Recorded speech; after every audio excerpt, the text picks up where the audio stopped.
If you'd like to help this channel reach 1,000 subscribers, please support the video with a like and share your thoughts in the comments. I read every message, and it truly means a lot. Thank you. The parking area was silent, except for a small pile of backpacks and water bottles scattered near the entrance of the cabin. 5 small children stared up at me, their faces filled with a blend of curiosity and quiet confusion. I recognized that look immediately. They weren't just waiting, they were expecting something. Or more accurately, someone who was never going to arrive. My phone was still in my hand, the message glowing on the screen. We're heading to Orlando. Please watch the kids. The casual tone of my sister's message made it sound like a harmless favor, the kind you ask without thinking twice. Like reminding someone to bring in the mail. But this wasn't a small task. These were 5 children, some of them so young they still struggled to tie their own shoes. The shock didn't turn into panic. Instead, it settled into a heavy, unmistakable awareness. I counted them again. 5. I checked their bags. I searched for something familiar, an extra sweater, a snack, a crumpled drawing, anything grounding. Where did everyone go? One of the younger kids asked quietly. They went on a trip, I replied, keeping my voice steady, even as tension tightened in my chest. I had no explanation for how long this was supposed to last, or why I hadn't been asked. For the first several minutes, I moved on instinct alone. I handed out snacks, unpacked bags, retied loose shoes. Slowly, their confusion softened into routine. They watched me closely, taking cues from my calm. They didn't question it. They simply waited. And in that stillness, memories surfaced.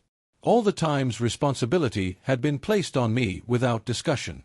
The dinners I hosted. The errands I ran.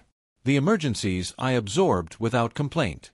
A pattern of expectation disguised as need. Dependence dressed up as family loyalty. And now this. I realized I couldn't pretend this was normal. I couldn't quietly step in and allow what was clearly abandonment to continue. My outward calm masked a tightening resolve. Filling the gap yet again would only reinforce a cycle that had already gone too far. So I made a decision. I contacted Child Protective Services. I explained everything carefully, focusing on safety, not punishment. I stayed on the line while the intake worker asked detailed questions, ages, names, circumstances. I was told someone would come assess the situation in person. After that call, the children reacted differently. Some seemed relieved. Others grew anxious. A few didn't fully understand what was happening at all. Their reactions reflected the weight of the moment. They needed care, but they also needed boundaries. And finally, someone was enforcing them. By the time the caseworkers arrived, I was exhausted but steady. They spoke gently to the children, reviewed documents, and explained what would happen next. I answered every question honestly and stepped back where I needed to. When my sister and our parents returned from their trip, they expected normalcy. Laughter. Unpacked bags. Gratitude. Instead, they were greeted by calm professionals who clearly explained the situation. The shift was immediate. My sister's face flushed as confusion turned into anger. "You knew," she demanded. "I did," I said simply, letting the silence do the rest. "You made a decision." They looked at the children. At the caseworkers, then back at me. For the first time, I saw hesitation. Real surprise. A quiet realization that their assumptions no longer applied, that I wouldn't automatically absorb the consequences of their choices.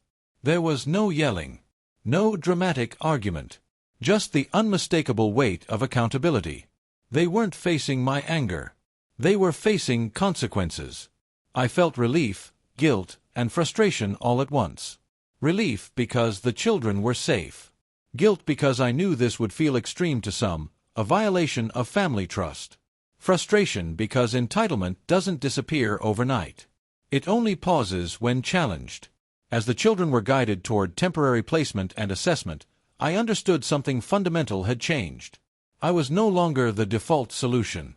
No longer the silent safety net. That shift was quiet. Procedural. But undeniable. My sister tried to argue, to justify, to appeal to our parents. But they, too, were forced to confront limits they had long ignored, believing affection or time could excuse accountability. I stayed composed, detached, even.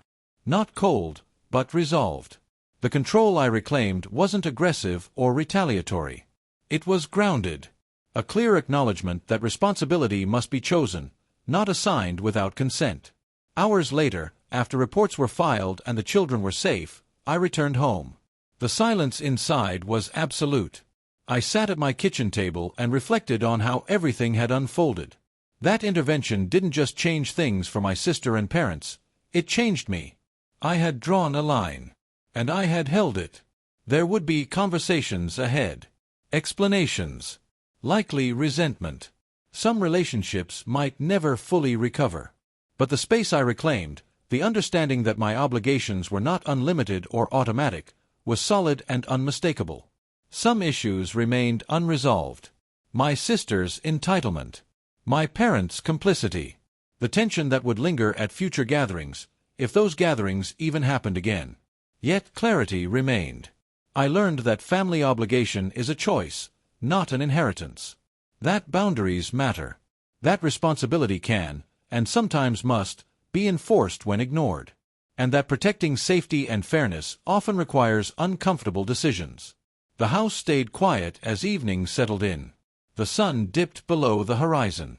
Outside, life moved on as usual. Inside, there was calm. A calm born from boundaries finally respected, and the knowledge that control, once taken for granted, can be quietly and responsibly reclaimed. Hey everyone, before we get started, make sure to subscribe to the channel and share your thoughts in the comments below. I really want to hear if anyone has been through something like this, because it completely changed my life, and the way I see family.